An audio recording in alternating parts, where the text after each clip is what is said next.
What's the Surge 12-bar V2? That's coming right up.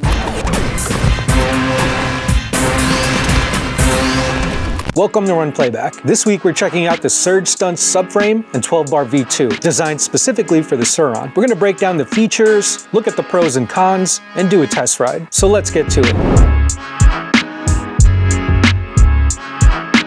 Crafted in Kenosha, Wisconsin, this subframe is a testament to American manufacturing. Built from high-strength steel, it's not just a replacement, it's an upgrade, boasting 5 times the strength of the Sur-Ron OEM subframe. The inclusion of adjustable mounting slots for 17 or 19-inch wheels adds a layer of versatility. Plus, it's necessary to mount the 12-bar, so if you're thinking of the latter, this is your first step. The Surge 12-bar V2 is a companion piece to the subframe. It's built with the same high-strength steel and requires the Surge Stunt subframe for mounting. Its design focuses on weight distribution, almost achieving a 50-50 split, which is crucial for stunt riding. The modular peg bracket design and dual footrests show that this isn't just about durability, but also about rider comfort and functionality. Tested and approved by stunt riders, this bar is built to withstand most crashes, a key factor for any stunt accessory.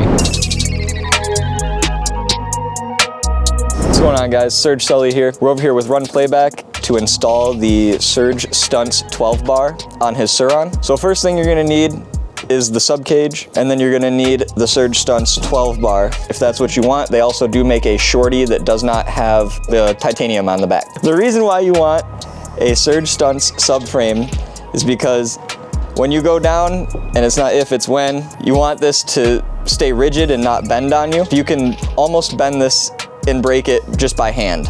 And that's not something you'd want to be putting all of your body weight on. As you can see, it is a lot more rigid and thick and braced in tons more places than the stock one. The stock one just has the two coming out, and there's a tiny thin metal brace that goes across that I wouldn't even call it a brace. It's more so just to mount the brake light. This also deletes a lot of the plastic parts that are underneath your seat that always crack and break on you. One thing to note is being more robust, it is a little bit heavier. It adds quite a bit of weight, but it adds weight in the right places. Having more weight underneath the seat gives it a better balance point feel. So let's quit talking about it and let's just get in on this install.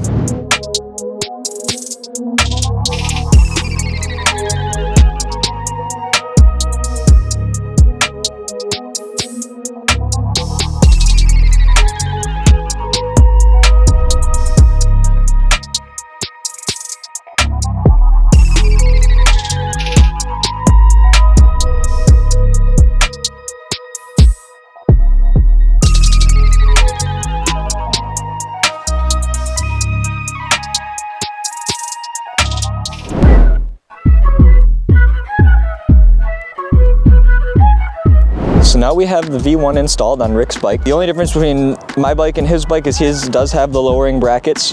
We did not run into any issues with that. We even got his aftermarket light to mount up underneath there, flush and nice. So I have the V2 on my bike here, and we're gonna go over some of the key differences between the two. The main thing being that the V1 is a one-piece 12 bar.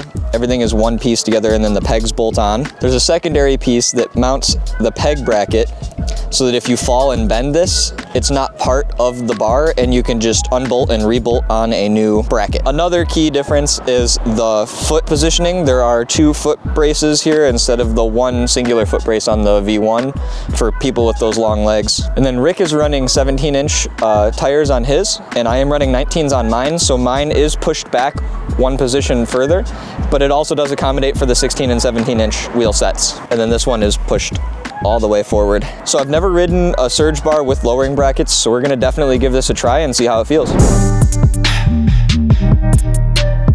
So now that we have the 12 bar on and we're out here riding, the bike automatically feels way different. It feels way more balanced to where there's not all the weight just where the battery is located. There's more weight over the rear end of the bike. Especially when you're doing wheelies, you notice this, because it gives you more of a wider balance point. And it feels really good, and you can drop it way back super easy.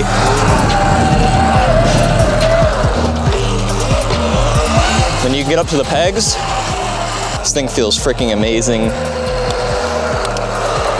Let's get my foot in there. Try out the little foot bracket.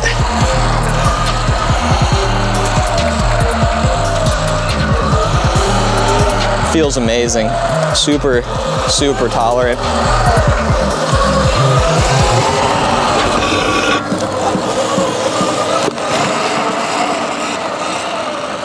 having it is super convenient when learning to stunt. It gives you plenty more options to learn different foot positions that feel more sturdy than just having your leg dangle off the side, how someone would traditionally ride. And then also having the pegs on the back. So if you do fall, these do hit the ground before your frame, and it will save the frame of your bike as well.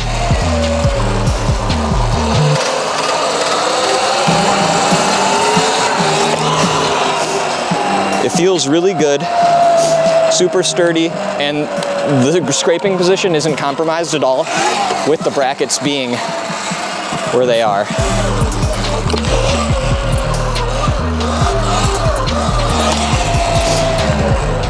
Let's try one more really good scrape and we'll call it good enough.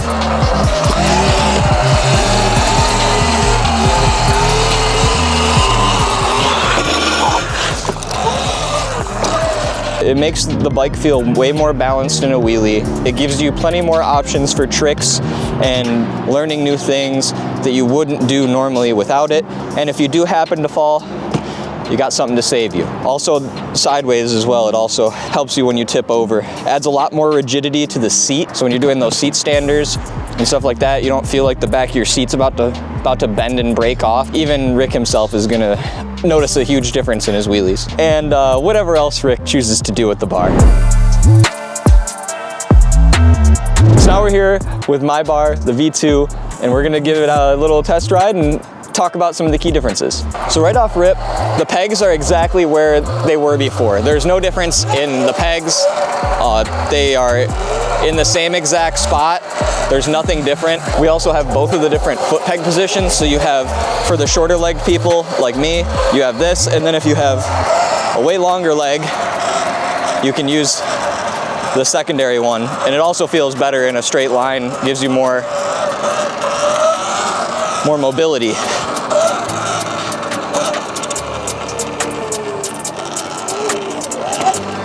Another thing to note is that there is quite a bit more rigidity in the pegs themselves since there is more cross bracing. So when you do fall, they won't bend as easy.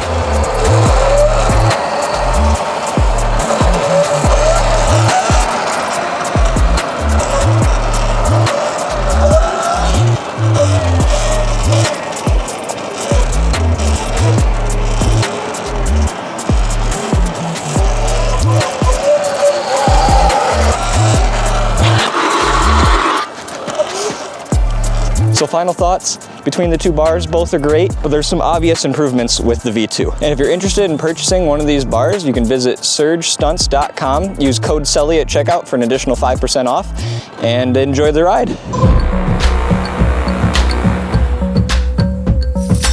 So here's what we like. Both the subframe and 12-bar V2 open up a world of stunt riding possibilities for the Light Bee. Also, they dramatically beef up the strength in the subframe area, a must for serious stunt work. And finally, the modular design simplifies repairs, which is always a plus since crashes are part of the game. Now here's a few things to consider. These upgrades are specific to stunt riders. If you're not into stunts, their value might not be as pronounced. Given the specialized nature of these products, they represent an investment in both money and commitment to a certain lifestyle. Basically, they won't make you a better stunt rider unless you put in some serious seat time. Overall, if you're a thrill seeker or a stunner, the Surge Stunt Subframe and 12-bar V2 is a pretty solid option if you're looking to add more mounting points, which means more combos and tricks. So are these upgrades something you'd consider for your Sur-Ron? Or do you think they're overkill for your style of riding? Drop your thoughts in the comments. And as always, if you want to dive into more EV tech tips, click the links on the side and remember to like and subscribe so we can help you find tech deals that fit your lifestyle. We'll see you guys in the next video.